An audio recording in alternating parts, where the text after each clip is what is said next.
Recently, I've been more interested in reading through a bunch of Star Wars sourcebooks, both new and old, having recently run a Star Wars 5e one-shot. Anyway, these sourcebooks often provide good insight into the capabilities of a character or ship to a more technical level than is often delved into in the actual novels. For example, there is an entire chapter in the Dark Empire sourcebook dedicated to the World Devastators. Very broadly, the World Devastators were terrifying ships used by the Dark Empire upon Palpatine's return. The chapter itself delves into the design philosophy, the construction, and many of the technical details about the ships themselves. For example, Silencer 7, commanded by Titus Clev as the lead World Devastator in the Battle of Mon Calamari, specifically had 125 heavy turbo lasers, which is more than double that of a normal ISD-1, while still maintaining a crew smaller than that of an ISD-1. Anyway, enough talk about the World Devastators. What I have to talk about today is something mentioned in one of these source books that Star Wars and the fandom as a whole is unwilling to admit.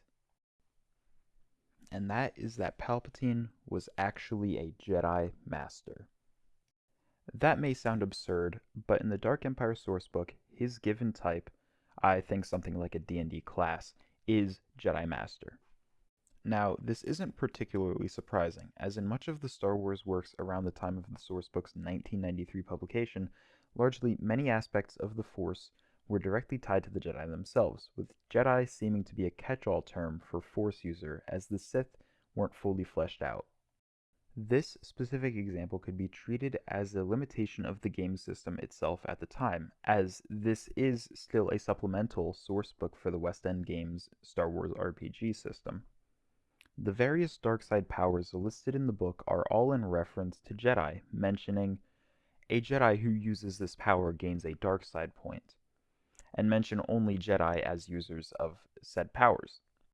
The power Rage, which is decidedly a dark side ability, only usable by those who have been consumed by the dark side, states that, quote, the Jedi must make a difficult control roll to essentially continue their rage. Additionally, I didn't see the word Sith mentioned in the section on Palpatine or the dark side. Again, this owes to the lore of the Sith being underdeveloped at this time. Now, let's look at some other examples of the Jedi's monopoly on Force discussions around this time period. Palpatine and Juruis Sabayoth are described as merely Dark Jedi in the Thrawn trilogy. In fact, Sabayoth describes himself as a Jedi Master, though I attribute this somewhat to the clone madness, as well as the fact that the original Joruis was actually a Jedi Master. Then, in Dark Empire, Luke is described as being skilled in the ways of the Jedi lightsaber, not just the lightsaber. Of course, Sith and other Darksiders do use lightsabers as well, so this piece of text might just be an introductory piece for Luke rather than offering a further description of the lightsaber. In other parts of Dark Empire again, Force powers are often described as Jedi powers. After Luke's fall to the dark side and Leia and Han's mission to Biss, Palpatine says, I will show you the real power a Jedi can wield, in reference to his own powers and command of the dark side. In the concept art section of the Dark Empire collection, those who fall to the dark side are labeled as dark side magicians, not mentioning Sith at all. This falls into an area of lore that seems to not have been finalized yet. I didn't see any direct mention of the word Sith in Dark Empire, however it does appear in Dark Empire 2. When Luke and Cam Solusar journey to Ossus, it references the Sith Wars, likely the old Sith Wars featuring Exar Kun. Additionally, in Dark Empire 2, it seems that there is a greater distinction between the Jedi and the Force itself, with descriptions of characters being Darksiders and Dark Jedi, rather than just Jedi. This is likely due to the Tales of the Jedi comics coming out slightly before Dark Empire 2, and more of the lore of the Sith and the dark side being developed as a necessity to that comic. Or at least that is my out-of-universe perspective and reasoning.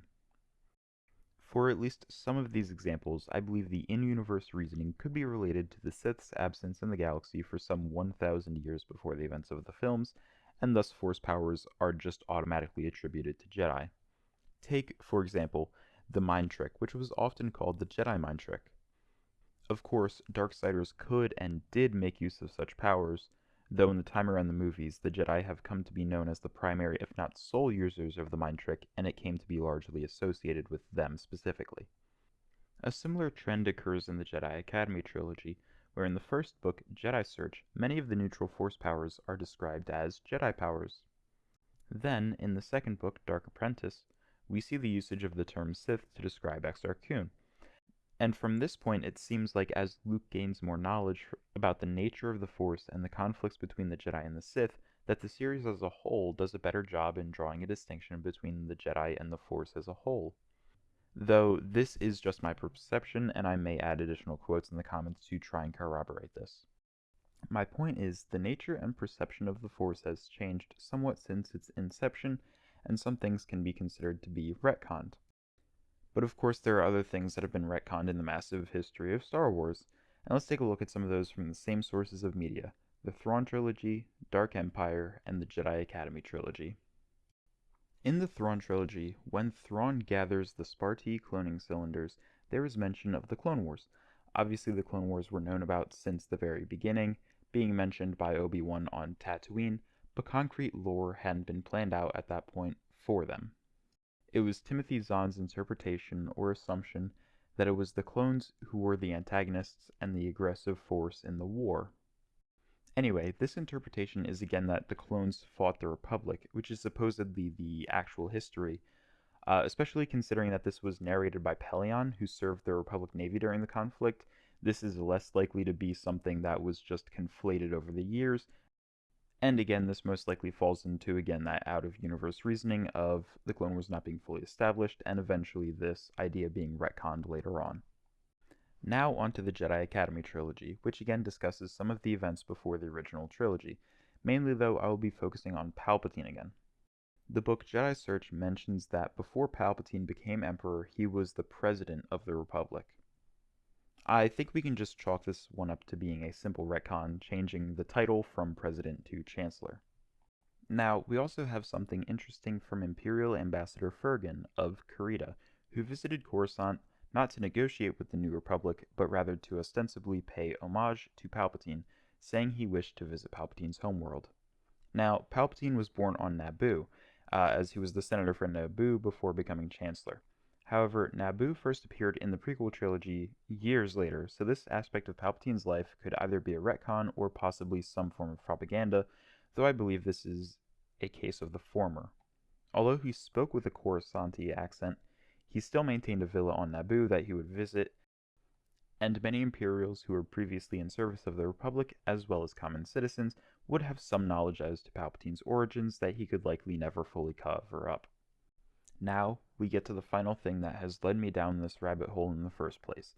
Delving through the ancient tome that is the Dark Side sourcebook, I stumbled across something I haven't seen anyone bother mentioning, not listed as part of Palpatine's ancient Sith knowledge anywhere on his Wikipedia page. Palpatine knew how to speak Bothan, or more accurately, Bothese, the Bothan language. Yeah, it's just in the Dark Side sourcebook. On Wikipedia, it isn't listed on his article, however, it is listed on the Bothese article.